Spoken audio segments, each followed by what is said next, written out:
Good afternoon, everyone, and welcome to today's webinar, Creating a Vicarious Trauma-Informed Organization, Strategies for Success, hosted by the Office for Victims of Crime. We're going to actually, before we even dive into the presentation, we are going to start with our first poll. And the first poll is, we would like you to let us know what organization, which of the following organizations closely describes who you work for. The idea of this poll really is to let the presenters know who they're speaking with so that they can address questions more appropriately or emphasize certain areas of the presentation.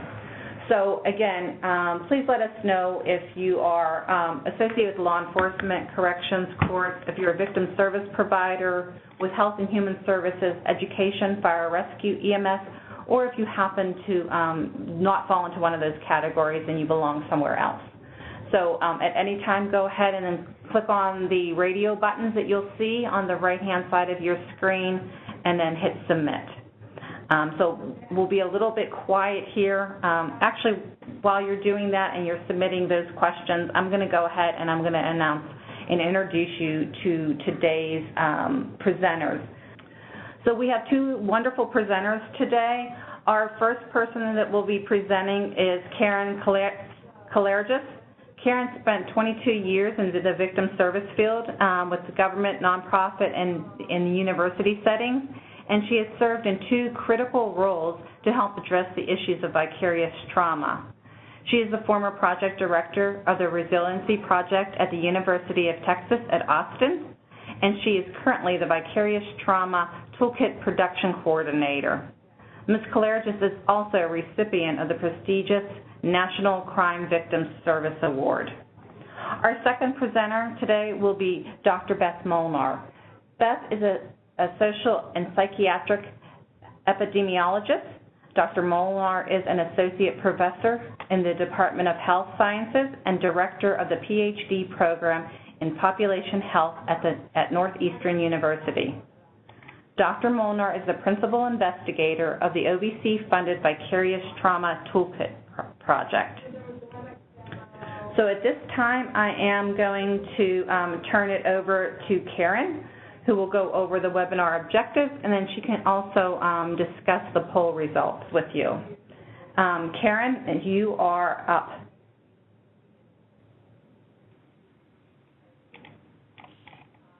Opportunity to talk about the Vicarious Trauma Toolkit. Dr. Molnar and I are so excited to be here today to talk about it. You know, we launched the toolkit just about a year ago during Crime Victims' Rights Week, and it's just so interesting to see so many people that are interested in finding out about this tool. It took about 3 years of a collaborative effort to produce it, and our goal is that organizations like yours would be able to use it to make a difference in the lives of the people that you work with and the people that you serve. What we'd like to do in today's webinar is talk about raising awareness about what vicarious trauma is, how it can impact us and our staffs, our colleagues, the people that we work with. Of course, a big part of it will be to introduce you to the Vicarious Trauma Toolkit, which you will hear us refer to affectionately as the VTT, and also to introduce you to the Vicarious Trauma Organizational Readiness Guide, which we shorten to VT.org, which is the assessment tool, which is part of the toolkit itself, a really exciting new tool that Beth will tell you about.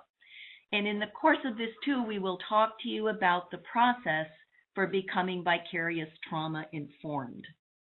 It looks like you're still filling out the poll, so I'll let you take a little bit more time to do that. This was when we were going to go to the video. We can go ahead and we can start the video and you can look at the polls while we're doing that. Great. How vicarious trauma expresses itself can be very different, but what's common is that it impacts a change in how you see the world. Vicarious trauma erodes your ability to be present. As victim services professionals, dealing with people who have been traumatized, these are things that we have to constantly be mindful of. Historically, we had an issue where people thought, well, this person's a good fit or not a good fit for this line of work, or they're strong or they're weak, and that's not fair to employees. Our work was about empowering people to make decisions for themselves, to feel good about themselves, to work on their self-esteem when ours was taking a beating. It's a big shift within our field to assume, yes, it does happen, and organizations have a responsibility to take care of their employees. Se siente muy deprimida, entonces. It's important to think about not only who are you serving, but also how is your staff going to be reacting differently than you may expect, or trying to communicate with you differently than you may expect.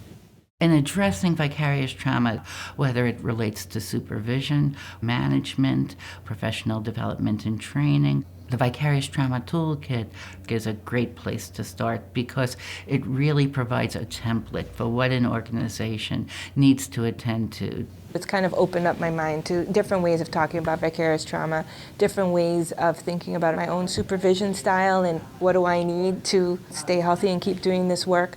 Because then a space is created to be able to have a conversation about what's difficult about this work without fear of judgment, without fear of minimization, feeling like you can really be heard.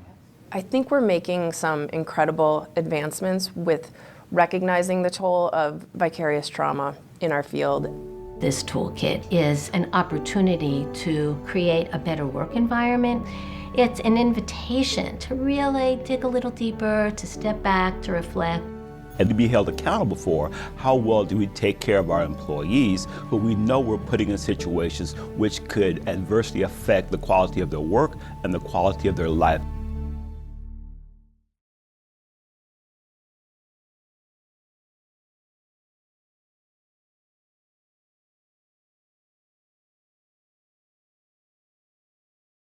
That video is one of two that you can actually see on the toolkit itself.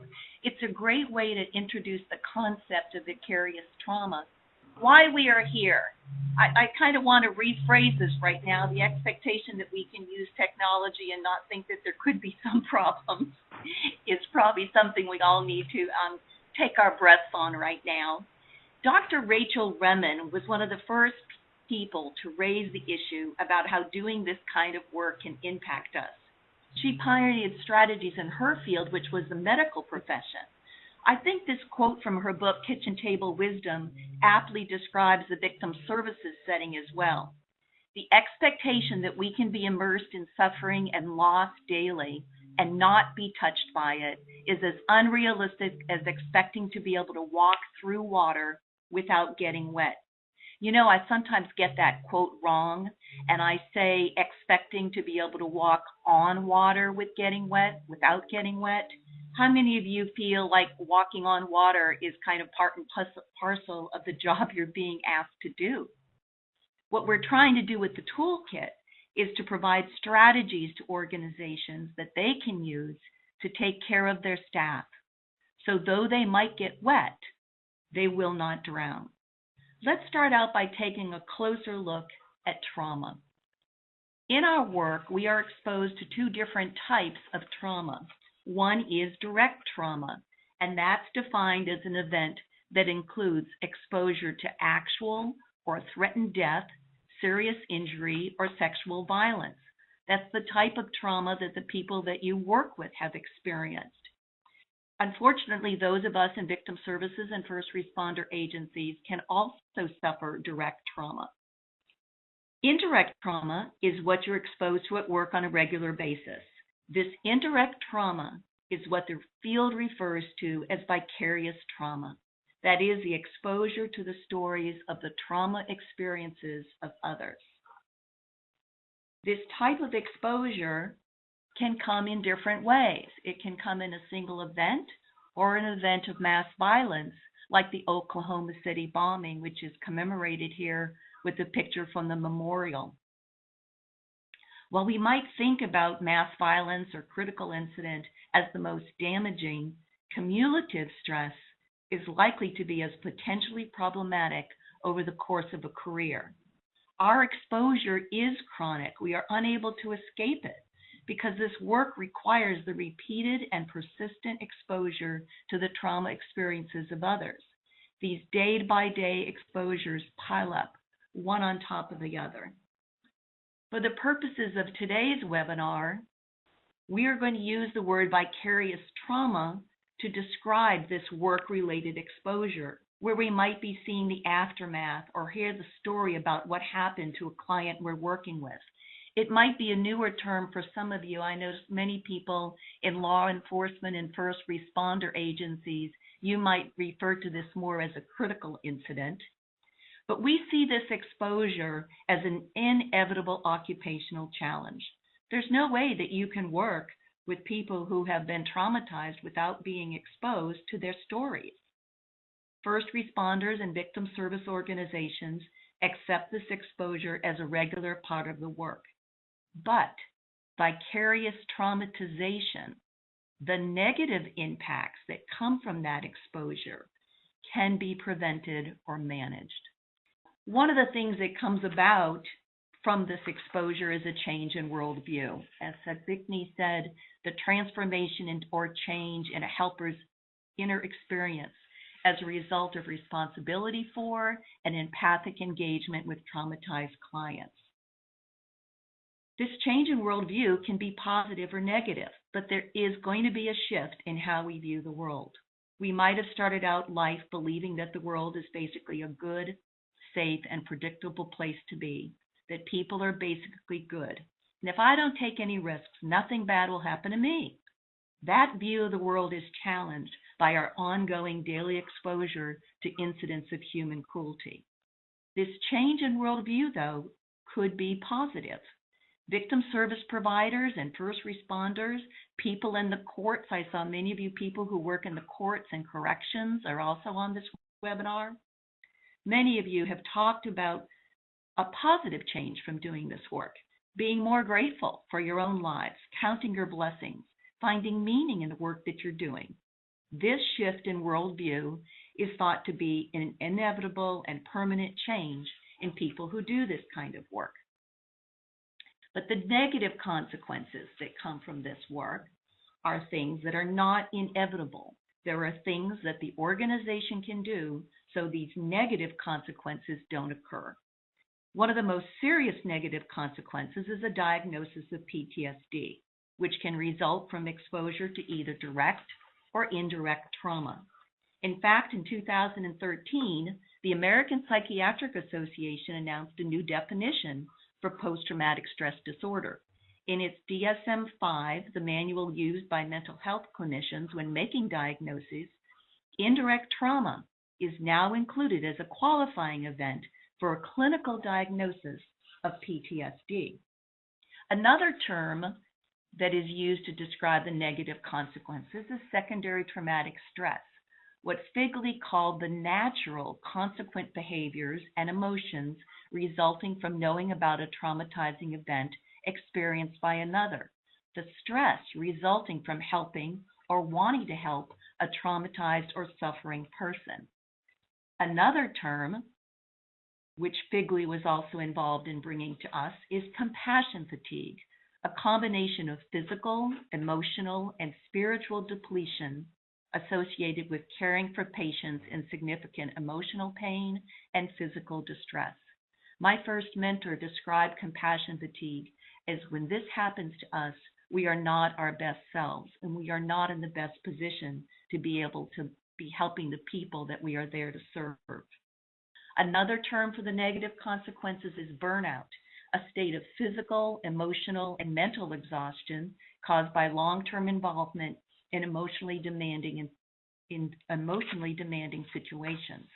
I was really interested as I got more and more into this work of knowing that burnout is not unique to those people working with a traumatized population. Anyone can suffer burnout. And someone who is truly experiencing burnout is not refreshed in the short term by a weekend or a vacation. In fact, someone who is burnt out is able to address that condition mainly by leaving the work or doing a completely different aspect of the work in order to return to their own state of health. So vicarious trauma is an occupational challenge for those working with trauma survivors. Since the beginning of talking about compassion fatigue and vicarious trauma, there has also been this emphasis on what the organization's responsibility is to address it. Monroe, again in 1995, identified that organizations have an ethical mandate or a duty to train where workers are supposed to be taught about the potential negative effects of the work they're doing and how they can cope. So here's the first polling question, and we have Beth's beautiful cat here raising its hand like we would like you to not raise your hand, but take a part in the poll here. Have you witnessed a colleague who was impacted by vicarious trauma in a negative way? Michelle's going to put the poll out there for us again. We just want you to answer yes or no. Have you witnessed a colleague impacted by vicarious trauma in a negative way? I want to read you this quote from a law enforcement officer that participated in our development of the pilot and give you what his response was and observation that he made. Go ahead, you can see the poll there on the right. You all go ahead and enter yes or no whether you've witnessed a colleague impacted by vicarious trauma in a negative way. Here's what an officer had to say about what he witnessed. After 20 years in law enforcement, I have seen the personal effects of the transition from well-meaning rookie to cynical cop to fully jaded human being. I have seen in myself an increasing lack of compassion. I simply don't like or care about people as much anymore. And I see the same thing in many others around me. Far too many public safety professionals are losing themselves in the profession they love. Now, I don't see anybody going to the poll, but I can see you all nodding your heads that yes, you have certainly seen this type of thing affect your colleagues. So we're going to go on to the next slide and just give you a little bit about what the research tells us, that just as much as you have seen it in your own practice, to be able to share with you a little bit about what the research tells us about the prevalence. Prevalence in victim services, look at that first study. 34% of the people in this study met the PTSD diagnostic criteria for secondary exposure to trauma. That diagnosis of PTSD is one of the more serious negative consequences, and the fact that nearly a third of the psychosocial workers in this study had symptoms bad enough to qualify for a PTSD diagnosis is alarming. That 34% compares to the general population where only 10% receive this diagnosis.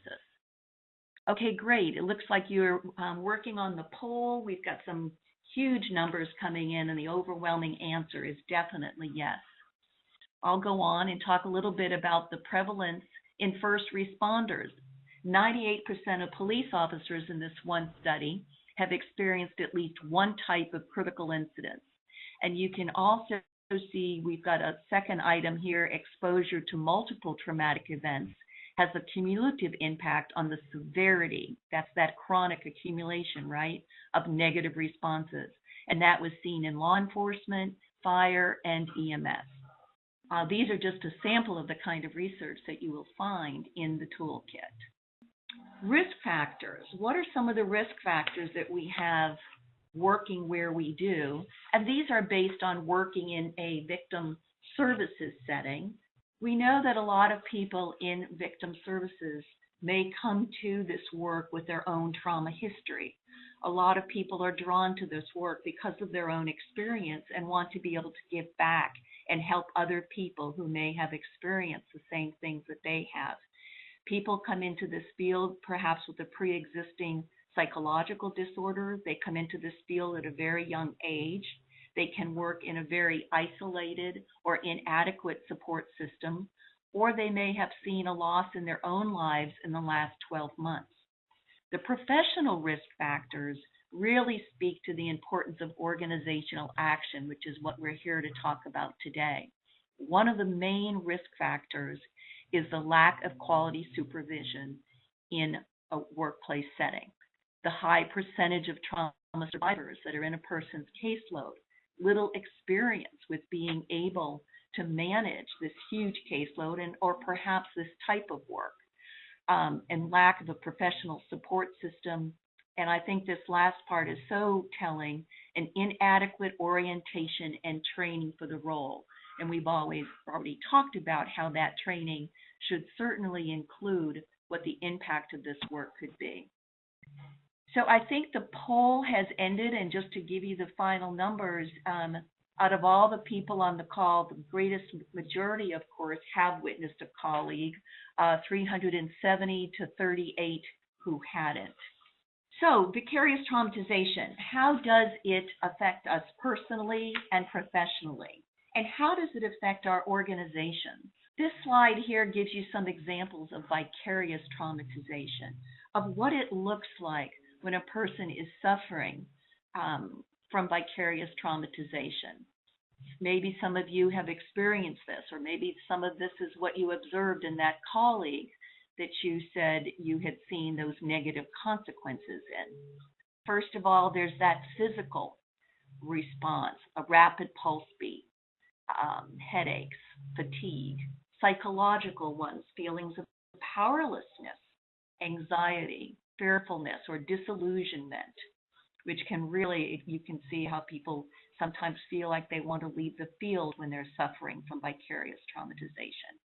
Behavioral effects, irritability, sleep or appetite changes, isolating from families and friends, using substance abuse, using substances as a way to deal with it.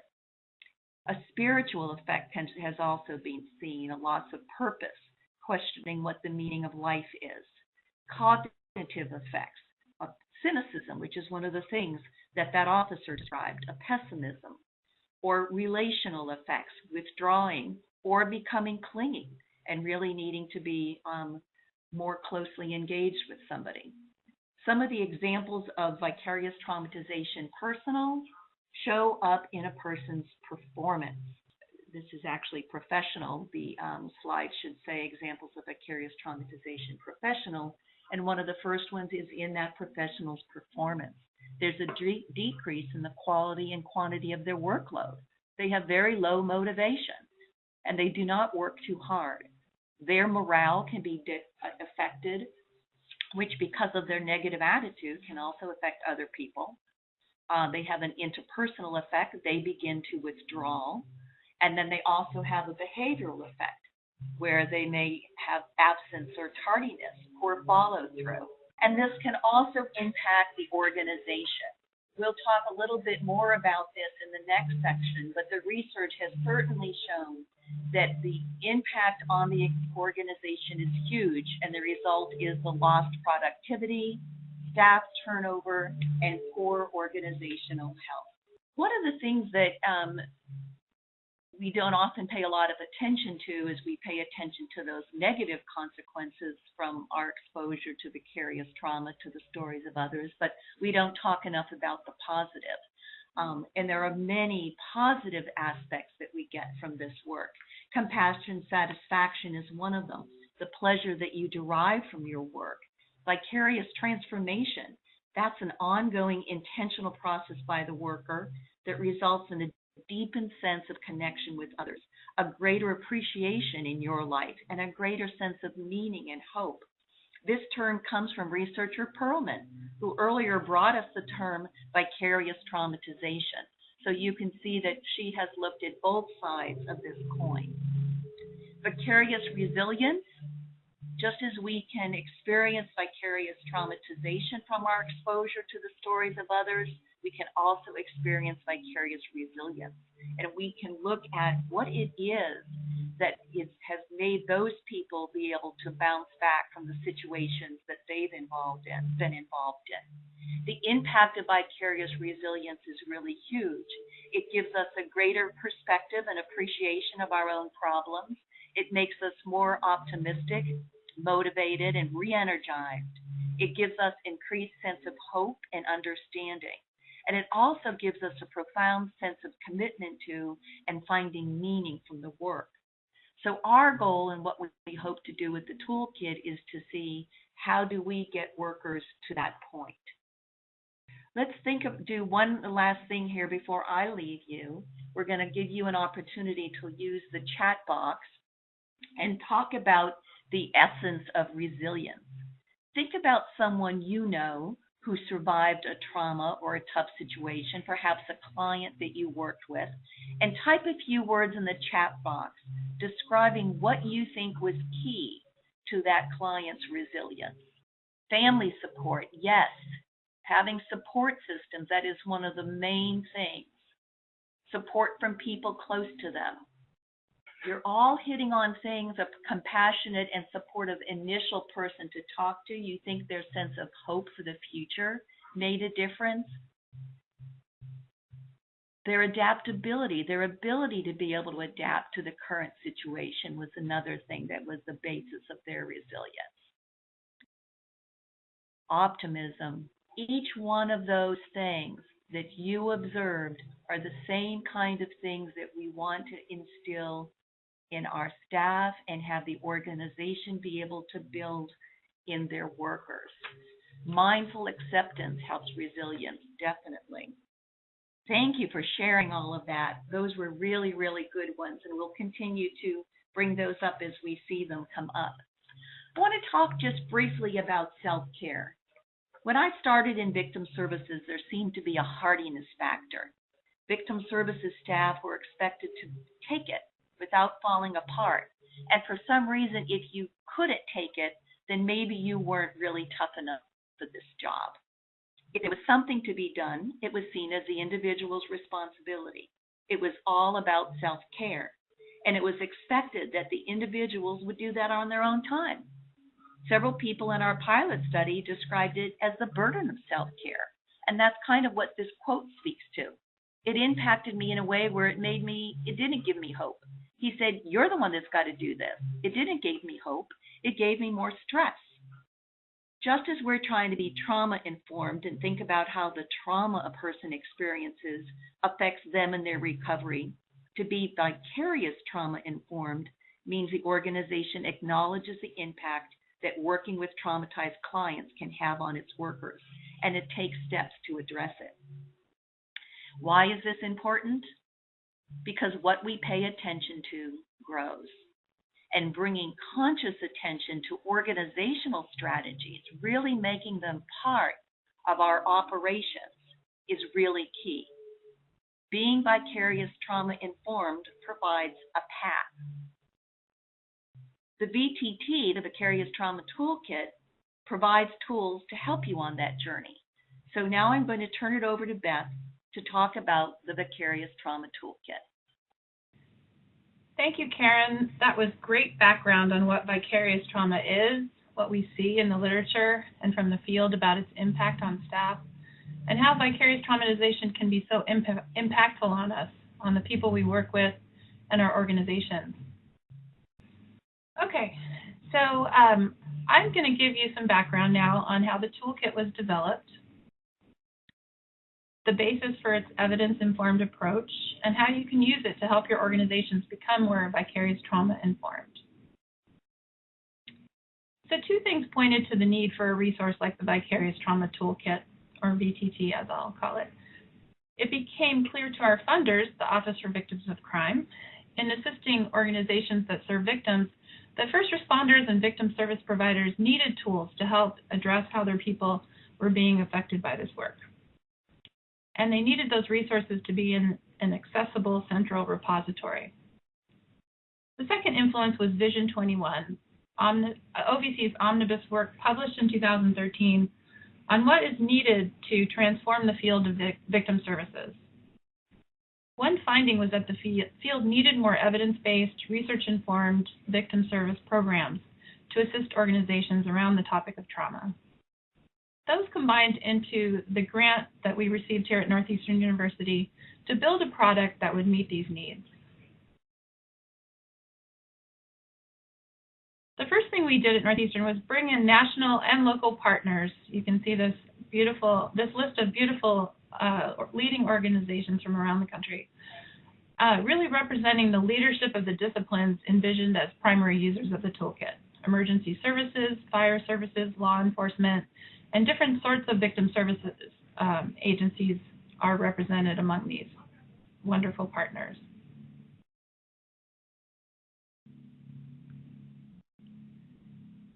A tool built by the field for the field became our mantra, and you, the field, were involved in every aspect of the toolkit's creation, from development to design to the pilot testing and to the refinement and development of new tools that we created.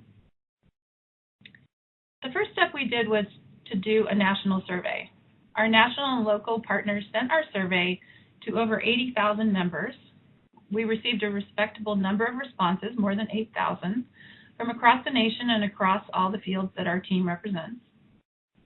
That allowed us to both get an idea of how people are addressing vicarious trauma, either formally or informally, and we also did our first ask. We asked the respondents to send us any policies, programs, trainings, or any other material that they were currently using to address this occupational challenge. We initially received about 200 documents that way. Later, we went to the field again a couple of times and received more materials each time. Every item was vetted by members of the discipline for whom it was intended to assess whether it was appropriate to include on the VTT itself. For example, Sergeant Chris Scallon from Norfolk PD was what we called our IACP Fellow, the International Association of Chiefs of Police Fellow, who worked with our project and was involved in reviewing every item intended for law enforcement. We held 2 national summits here at Northeastern to serve as a gathering of the local and national partners to discuss findings from the survey and from the pilot testing, and use those summits to develop the toolkit itself and really make sure that it was meeting the needs of the field that we were hearing about, and really to identify any gaps. Next, we conducted a national pilot study. So in 2015, we took a draft toolkit to the field, piloting it in 7 different communities, all in different states, where teams made up of those 4 intended disciplines gave us important feedback. 2 people from each of the disciplines joined the team in each state. At each pilot site, we trained people initially, then collected data via focus groups and key informant interviews after approximately 4 months of testing. Those data helped us to identify gaps and the ways that these resources could be even more useful. As we built the toolkit, we developed a new model for looking at vicarious trauma. We have this model published in an article that we did on setting a research agenda for vicarious trauma. There was a question that was submitted earlier about what research steps we should take next, and we outlined those using a public health approach to organize them in that article in Traumatology last year. So in this model, we feel like we have developed a new model for looking at the issue of vicarious trauma, showing here that vicarious trauma can affect us in a way that we can look at as a continuum. That working with people who have suffered trauma and violence is hard, and with this work comes a change in worldview that is inevitable, as Karen pointed out. It is your care and commitment, empathy, and empathic engagement with people and communities that helps you to make a connection, create safety, and express understanding to the person you are helping. It's hard to do this work and not be changed by it, as Karen described. Beyond this inevitable shift in worldview, there is a spectrum of possible responses. So we've categorized them on the bottom part of this chart into negative, neutral, or positive. Workers can move along this spectrum of reactions to their work in either direction, from case to case and or through prolonged exposure. This is a new way to conceptualize how we are impacted by our exposure to our client's trauma, that is vicarious trauma. As Karen described, vicarious traumatization, which you see in the box marked negative on the left side of the bottom half, that's the term the literature, one of the main terms the literature uses to talk about the negative impact on workers, considered to be the result of cumulative exposure to victim trauma stories and information and or mass trauma events, as mentioned earlier. Negative responses or vicarious traumatization symptoms can include some of the signs that you probably observe in your colleagues or in yourselves. For example, some of the ones Karen mentioned, like decline in job performance, morale, anxiety, suicidal ideation, grief reactions. These are all captured under the vicarious traumatization box on the left side. While the field has focused on this more negative end of the spectrum, the VTT project has made efforts to highlight this spectrum of responses, and that those are dependent on many other factors in one's life and in one's workplace. So we suggest that a good place to strive for is that workers will be resilient and not have any negative consequences of doing this work. We think of this as a neutral or healthy reaction as depicted in the middle of the model. organizational support, staff resilience, experience, other types of support and coping strategies. These all help workers manage the traumatic material they see and hear in healthy and resilient ways. Last but not least are the potential positive responses that Karen defined earlier. This is a relatively small body of research, but important and includes some of the terms that Karen spoke about: vicarious resilience, compassion, satisfaction, etc. These positive terms describe the pleasure workers get from a job well done, the meaning of our contributions to the people we serve or to the greater good of society. It might also be a deepening sense of gratitude that workers have for life, a greater sense of hope and meaning. The Vicarious Trauma Toolkit starts from this position then, that vicarious trauma, the exposure to the traumatic experiences of others, is an occupational challenge that can pose real risks, but its impact can be prevented so that workers might get wet, but they will not drown. And what the organization does can definitely affect the outcome.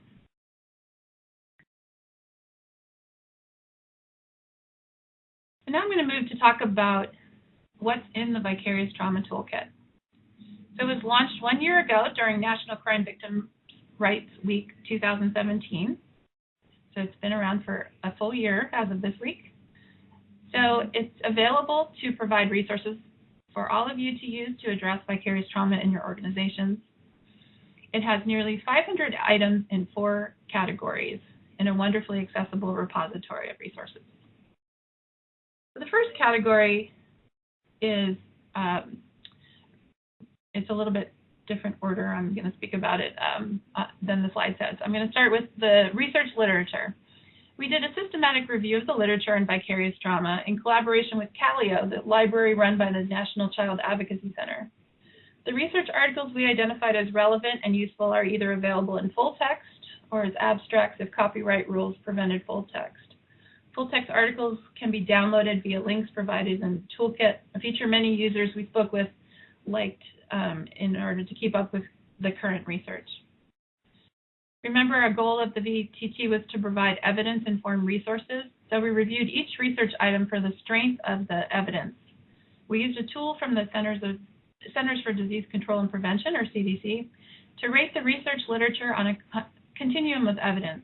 We can tell you from this process that no intervention to take care of workers exposed to vicarious trauma has the gold standard of evidence behind it, which is a randomized control trial effectiveness. However, several interventions have been evaluated to show that they meet a lower bar, what our ratings deemed promising. Every research item in the compendium of resources is marked with how evidence-informed it is using these CDC categories. The next category are the policies, procedures, practices, and programs, or resources from the field that we gathered from our national survey and subsequent requests. Each of these was carefully vetted by our multidisciplinary team, and permission to post them for your use was obtained. So feel free to download them and use them as you see fit. The third category of resources is a set of links to websites, podcasts, and other online resources. For these, we used a tool from the journalism field to choose which websites were the most were rated as most useful by this tool, and included those on the website. This is the only area on the VTT where you might encounter costs to use them. So it'll tell you that you're leaving the website and going to another one, and then when you get to that other one, it will tell you whether there's some cost associated with it. There are a few on there that do have subscription costs and other costs. The fourth category is the new tools that we created to fill gaps we identified through the different research steps. We created 16 new tools that were developed with our partners, including our very popular and useful assessment tool. I will show you some examples of these tools and introduce the assessment tool next. One last important note about the contents of the toolkit: each item was vetted for its usefulness to specific disciplines. So you can filter tools by discipline. You can go to a discipline-specific section of the toolkit. You can filter by other professions, such as mental health, chaplains, dispatchers, others. So there's a very dynamic search feature in the compendium for resources bar on the toolkit. So here's the first sample of one of our new tools. This is a tool that we developed for leaders in your organization to be able to use to inform staff about what vicarious trauma is and what the organization is going to do to address it. It's a quick summary put together as a brief communication tool to help you with rolling out your program. So that and the other tools are all downloadable on the VTT. The second one I'm showing you here is a new tool that presents a succinct set of guidelines about how to do vicarious trauma-informed supervision in your organization. It's one of a set of these types of guidelines that present succinct 1 to 3 pages on topics where there were identified gaps. So other topics among the new tools include guidelines for human resources, information to give family members of staff, how to make a business case for addressing vicarious trauma to your leadership, among others. Any of the articles or other tools referenced in these guideline tools are available on the toolkit. So one gap we knew very early on that we needed to address was to create a way for organizations to assess their current capacity as a vicarious trauma-informed organization. As Karen mentioned, we call this tool the Vicarious Trauma Organizational Readiness Guide, or VT-ORG.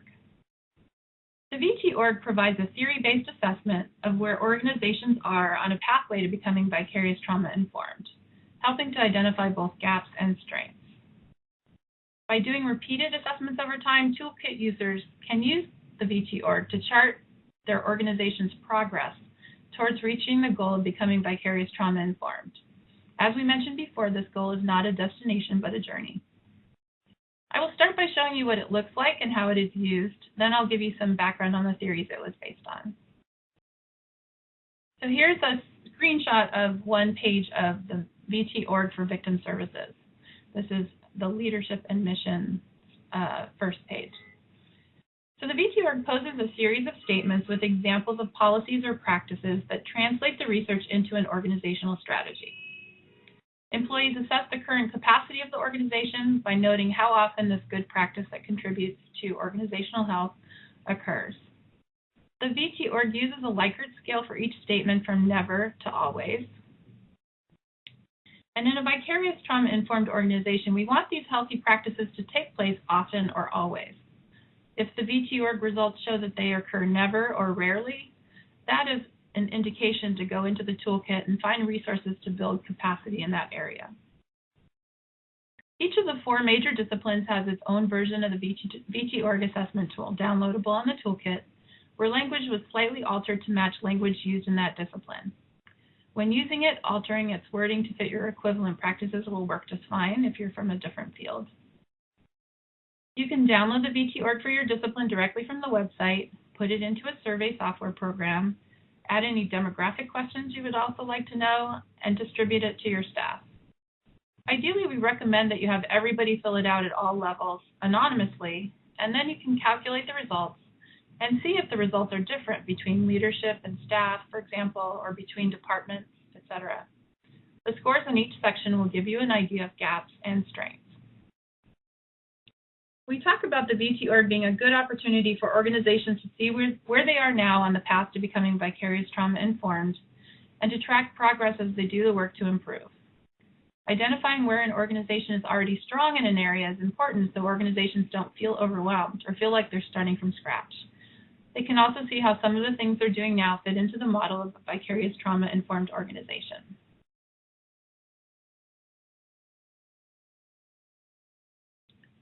The question then is, what does a healthy vicarious trauma-informed organization look like? The answer we came up with is in the evidence-informed foundation we created for the VT-ORG. The VTT project team reviewed research literature from the fields of public health, medicine, psychiatry, law, social work, criminal justice, clinical and organizational psychology, other social sciences, to see what makes an organization healthy. We landed on 5 pillars of organizational health to indicate how vicarious trauma-informed an organization is.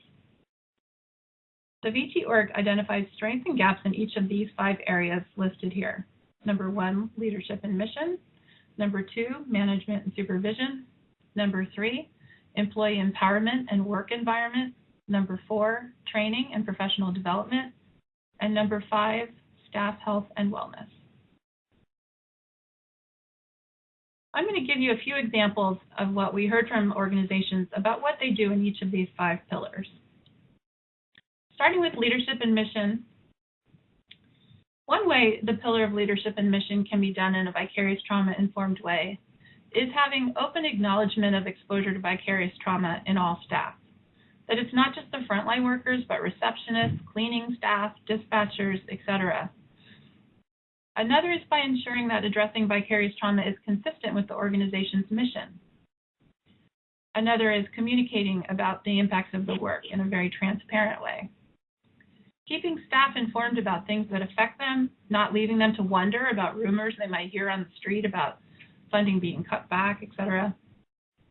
One program that found itself coming up short in the area of work-life balance published a set of guidelines regarding expectations about texts sent or received during the night or other off hours.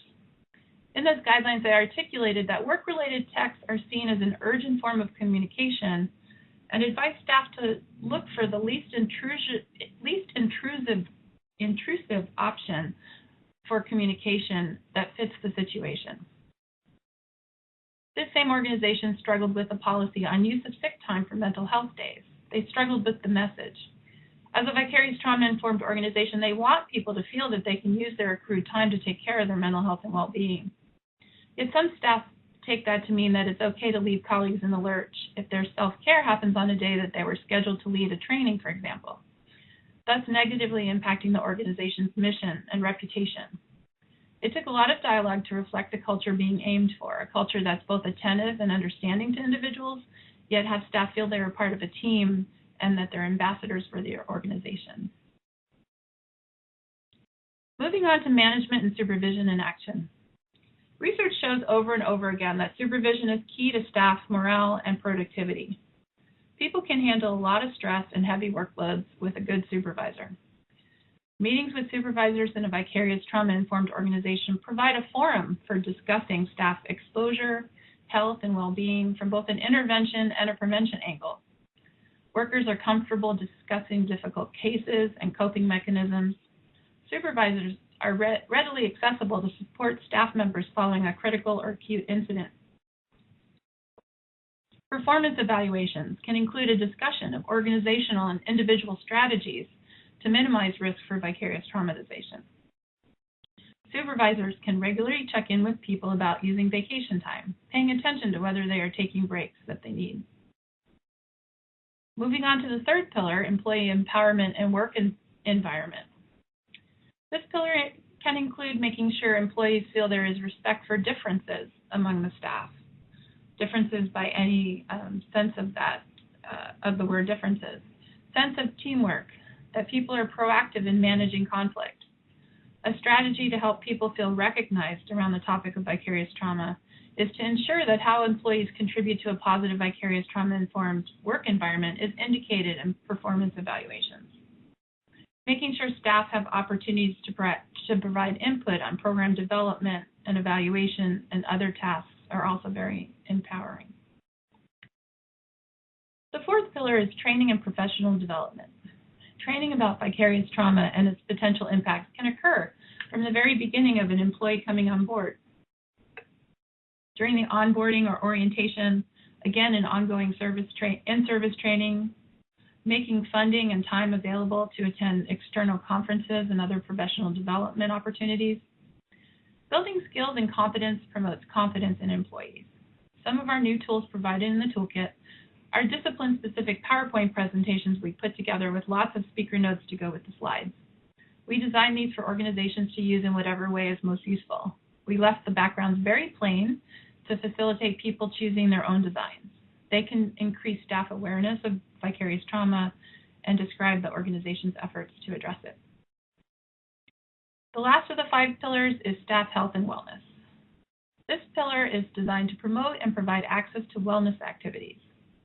Policies supporting physical and mental health and wellness can be built into work shifts rather than telling people to go do healthy activities on their own time. As Karen mentioned, the self-care burden that we've heard about a lot in our work.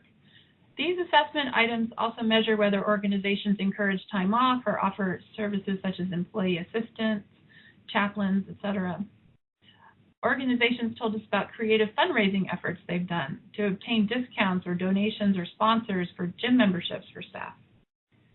Yoga and mindfulness classes built into work time are becoming more prevalent across all the fields we worked with. So to sum up what we've been saying throughout our webinar today is that in addition to being trauma-informed in our interactions with clients, it's vital for an organization to be vicarious trauma-informed as well. And that a vicarious trauma-informed organization is one that both recognizes the work's potential negative consequences and proactively addresses its impacts through policies, procedures, practices, and programs. So where do you start? The most important part of getting started is to get started. Find out where you are now. So we are going to do a poll now and ask you, our audience, whether addressing vicarious trauma is a priority for your agency or organization, yes or no. So that poll is open now. Thank you, Michelle. While you're doing that, I see a question in the chat box that says, is there a charge for the toolkit? Nothing is charged for on the toolkit. It's all entirely free.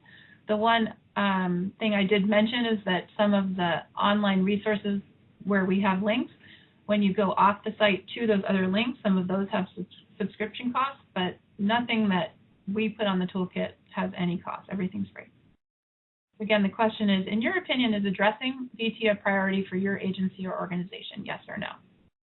Okay, so I see the poll has closed now. So one of the things we asked our survey respondents in the national survey was what they were doing now. And we did that in 2 questions. So first we asked agencies, do you have specific or formal practices that address vicarious trauma? And we could see here in this graph that about 56% said that they did not. They did not have any formal practices at that point. So this was back in 2014. Then we asked them whether they had any informal practices. And there we saw a larger number. 72% said that they did have, at their agency, there was some kind of informal way that vicarious trauma was addressed. So that was actually higher than we thought when we sent that out. Okay, so how does an organization get started then on the path to becoming more vicarious trauma informed? The first important step is getting leadership on board and forming a work group. More and more organizations are recognizing that addressing vicarious trauma is critical to their success. If your agency is not ready yet, the toolkit has a number of resources for you to help start that conversation, including making the business case that I mentioned, which spells out in a 2-page document why it's important from an organizational standpoint to address vicarious trauma. Or use our 3-minute video testimonials, one for first responders and the other for victim services, that sum up the case for becoming vicarious trauma informed very quickly. Once the organization has decided to act, form a vicarious trauma informed work group. One of the things that happens all too often is that the resiliency champions often work in isolation, and taking an organizational approach requires an organizational effort. Often a work group or team put together can help to coordinate your effort. The next step is to assess current capacity with our assessment tool, the VT org. You can download the VT org for your discipline, create a survey with it, and distribute it throughout your agency so management and line staff all take the survey. Oh, there's our poll. Okay, so 244 of you were able to get onto the poll. And so a little over half says that addressing vicarious trauma is a priority for your organization. So that's great. So back to the steps. So after you've taken the survey, you can use the results to determine priorities and to develop an action plan. Your work group can take this on and get lots of feedback from the organization about the action plan. And then explore the VTT for resources. I can't emphasize it enough, just going to the website and exploring the VTT is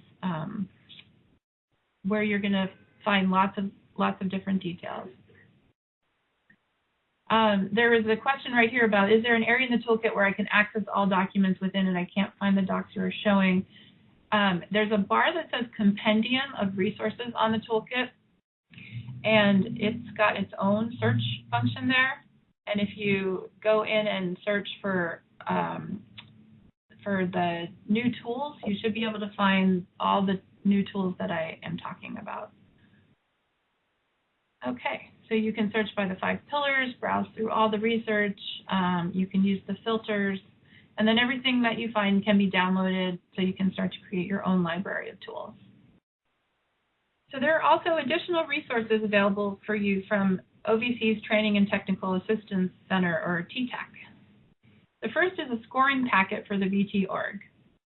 OVC TTAC can provide you with a scoring packet we developed. It has an Excel spreadsheet where you can enter the responses from the survey of your staff, and it will automatically calculate averages for each of the 5 organizational strategies. The results then provide the findings for you to put together an action plan on how to address gaps in your current capacity.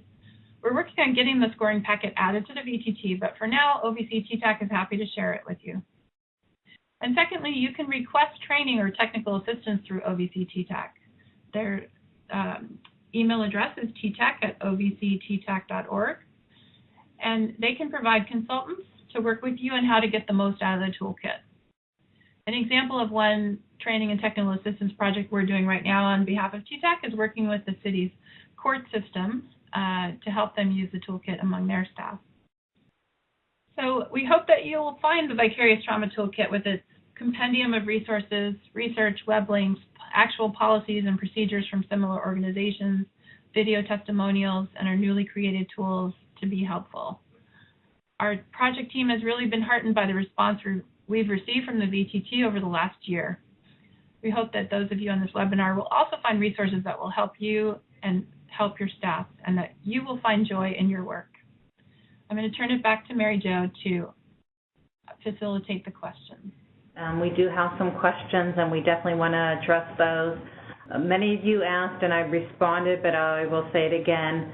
The recording for this webinar, the transcripts, there will be a written transcript, as well as the PowerPoint presentation will be posted to the Office for Victims of Crime website, ovc.gov. We will also send you each an email. Everybody that registered will receive an email notifying you when those items have been posted to the website, and each item will provide a link directly, so you won't have to go looking around the OVC website. Everything will be right there in the email for your ease. So now that I've finished kind of explaining all that, I'm going to flip over to the last slide here, and it's Karen and Beth's information, as well as the URL for the Vicarious Trauma Toolkit. So I'm going to leave that slide up while we go ahead and we take on some questions. So our first question today is, can VOCA subgrantees budget to offer staff health wellness activities for their VOCA-funded staff to attend during work hours? Beth or Karen, I'm not sure who might want to take that question. I'm not an expert on VOCA guidelines, so I think it would just be whether or not, if you've got money in your budget to be able to attend training, I think there's certainly a good argument to be made that training for staff on vicarious trauma is something that's going to enhance your services. Thank you, Karen. The other question is the training for the toolkit free? So any of the hands-on training, would that be free? Yes. And one of the things that, when Beth mentioned you're being able to ask for training and technical assistance from OVC TTAC, they can come to your community and do a training about the Vicarious Trauma Toolkit, and that is free. And also there were a number of really good trainings that you can just download from the toolkit, and they're designed in such a way that you can read the speaker notes, instructor notes, and present that training yourself. So I really encourage people to go to the section of the toolkit, to that compendium of resources, and you'll be able to see that one of the filters is training and professional development. And if you click on that, you will find all of the training materials that are available free of charge within the Vicarious Trauma Toolkit. And there's a wealth of really, really good information. And I know that one of them, for instance, is specifically designed for helping people who are providing services but are survivors of crime themselves. And sometimes we worry about when we have our survivors working in our programs and they are working with somebody who may trigger their own past victimization. How does that work? And there's one very good training produced by Beth Deaconess Hospital, all about that is specifically for advocates with a history of victimization themselves. So explore. Go to that training and professional development section and just see all the training that's free there for you to use. Thank you, Karen. Beth, I think this next question might be perfect for you to answer. What constitutes a formal response to vicarious trauma?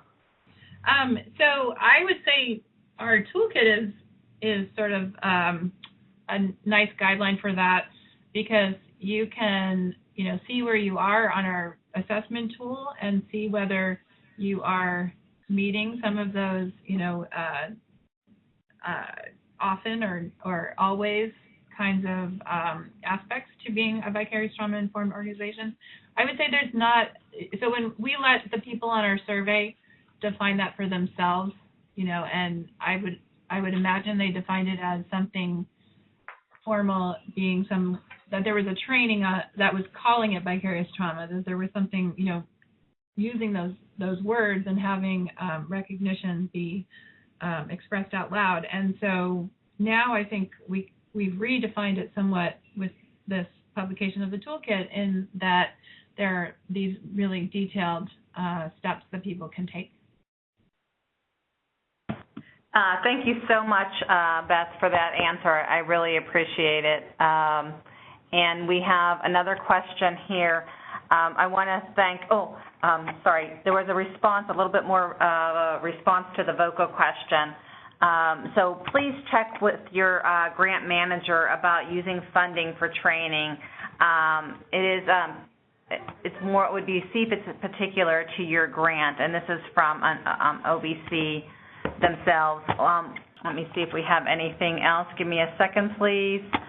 An individual is indicating that they tried looking on the site to see the video and podcasts mentioned, but they couldn't locate any of these. Where can they find them? And I'm assuming that they are referring to the VTT site, not the OVC website. So Beth or Karen, can you please explain where they can locate the videos and podcasts on VTT? Yeah, right on the home page. If you go to that site that's showing right now on your screen, the home page for the Vicarious Trauma Toolkit gives you an option of 2 different videos to go to, either the video for first responders or the video for victim services. And then there's other videos on the site. If you click on the button that represents the discipline, the badge, for instance, that represents law enforcement, and then you go over to the law enforcement section of the toolkit, you'll see a short testimonial from a law enforcement officer talking about the importance of vicarious trauma. And so those videos are available there as well.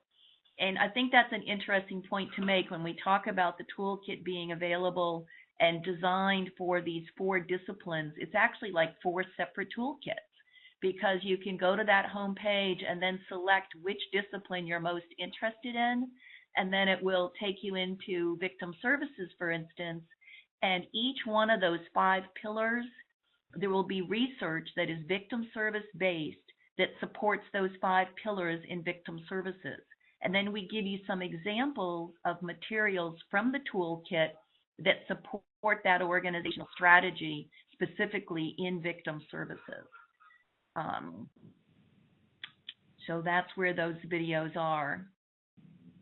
Thank you, Karen. And then for the podcast, I just go to the compendium of resources and enter there's a category there of the types of resources, and it's in the line, it says websites, podcasts, videos.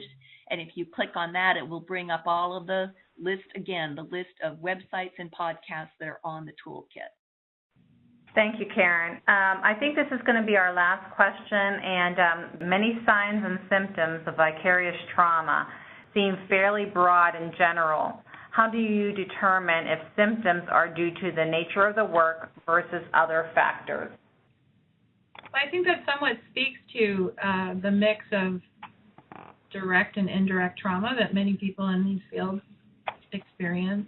And so our approach is to take a prevention approach and be very proactive. And so if there's a sort of several layers of resources available for these kinds of difficulties that people are having, hopefully these tools will help you catch those earlier rather than when the symptoms become more serious. So that's what you can do now in sort of the prevention way of thinking. This toolkit does not give you tools to work directly with individuals about their post-traumatic stress disorder or other sorts of negative consequences of the work, but it does give you lots of tools to help your organization be prepared and provide those kinds of resources when people need to reach out. Karen, do you want to add anything to that? Yeah, I think that's an important distinction to make. There are similarities in behavior or psychological responses or whatnot, and what we're looking at here is that if there's something that the organization can do to change the situation so that's not causing stress for the person, then they should do it. If, for instance, we all talk about our workplaces being these great work families, and several of you mentioned in the chat box that one of the signals of resiliency is strong relationships and having important support people. Well, if the workplace is a place of strife and conflict, and that's what is really causing depression and stress in that worker, then it's up to the organization to do something about it. Thank you both, Karen and Beth. Just another follow-up to the VOCA question. It was suggested that you reach out to your VOCA administrator in your state and speak with them directly. So we hope that helps you as well. So at this time, we are going to end the webinar. Again, we appreciate your time. Beth and Karen, thank you so much for your expertise. It was an excellent presentation. Thank you for sharing your information with everyone. So on behalf of the Office for Victims of Crime and everyone here today, thank you for attending and have a wonderful day.